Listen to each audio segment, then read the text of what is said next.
શું કરું? જો મમ્મી પપ્પાને એમ કહીશ કે રૂપેશ મુંબઈ જતો રહ્યો છે અને પપ્પાજી બેંગ્લોર જવા માટે નીકળી ગયા છે, એટલે પૈસાની કોઈ ડિરેક્ટ વ્યવસ્થા નથી થઈ શકી, તો એમને તો ચિંતા થઈ જશે કે કિંજલનું ઓપરેશન કેવી રીતે થશે.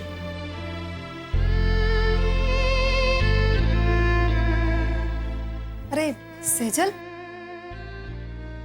તે બપોરે રૂપેશ કુમારને ફોન કરેલો ને? શું વાત થઈ, કહ્યું નહીં તે? હા. અરે બોલ તો ખરા, શું કહ્યું રૂપેશ કુમારે? રૂપેશ એ તો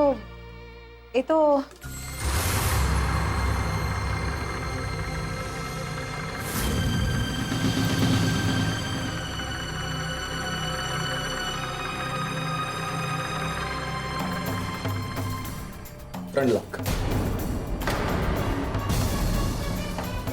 માફ કરજો, તમારી ઓળખાણ ન પડી.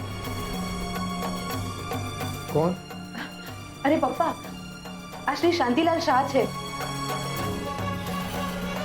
યાદ છે ટી મેળામાં જજ હતા પપ્પાજી સાથે? હા હા હા, નમસ્તે. નમસ્તે. કેમ છો અંકલ? બેસો ને, બેસો.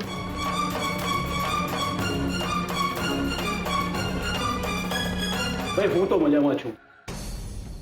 માસુભાઈનો મને ફોન હતો કે કિંજલનો અકસ્માત થયો છે, તો મારાથી 1 મિનિટ પણ ઘરમાં ન બેસી રહેવાય. ભાઈ માણસનો સ્વભાવ મળે ન મળે, માણસના વિચારો મળે ન મળે, એ બધું એક જગ્યાએ. પણ મારા માટે તો માણસાઈ પહેલા. એટલે જ મોહનભાઈ પૂરા 3 લાખ છે. જાઓ, જઈને પેલા પૈસા ભરી આવો, એટલે કિંજલ દીકરીના ઓપરેશનની તૈયારીઓ શરૂ થાય. પણ મારાથી તમારા પૈસા કઈ રીતે લેવાય? કેમ? કિંજલ મારી દીકરી નથી? અરે એની હોશિયારી અને ચતુરાઈનો તો હું બહુ મોટો ફેન છું. મેં જોયું છે કેવું મગજ વાપરીને ટી મેળામાં એને છેલ્લી ઘડીએ કેસર મિન્ટ કાવા બનાવેલું. એની ધગશ કમાલની છે, અને સહેલાઈથી હાર ન માનવાના એના સ્વભાવ સાથે તો હું બરાબર પરિચિત છું. જાણું છું, પણ ભૂતકાળમાં વેશી લઈને અમે ઘણું ભોગવી ચૂક્યા છીએ.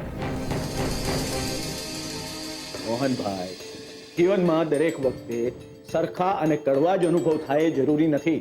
હા પણ જો મોહનભાઈ, અત્યાર સુધી મને એમ હતું કે આ દુનિયાનો સૌથી જિદ્દીમાં જિદ્દી માણસ હું છું, પણ તમે મારો ભ્રમ ભાંગી નાખ્યો. જો શાંતિભાઈ, આ તમારી જીદ હશે, પણ મારા માટે આ સ્વાભિમાન છે. ભલે મોહન, સ્વાભિમાન તો સ્વાભિમાન.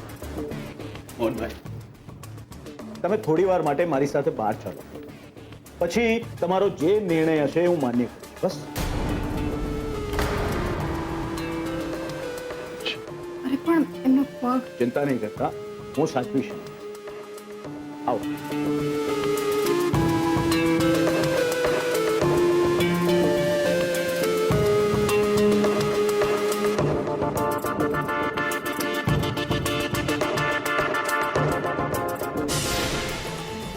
જોયું, મને ખાતરી હતી કે પપ્પાજી કંઈક ને કંઈક તો કરશે જ.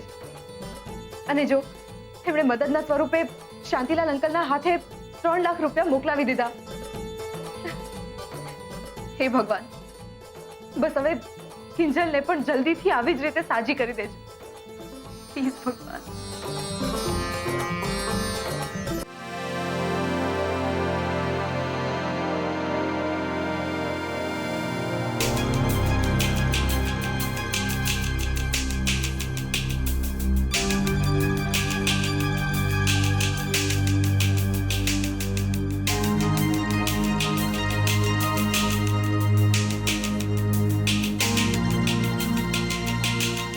આવો મોહનભાઈ, બેસો.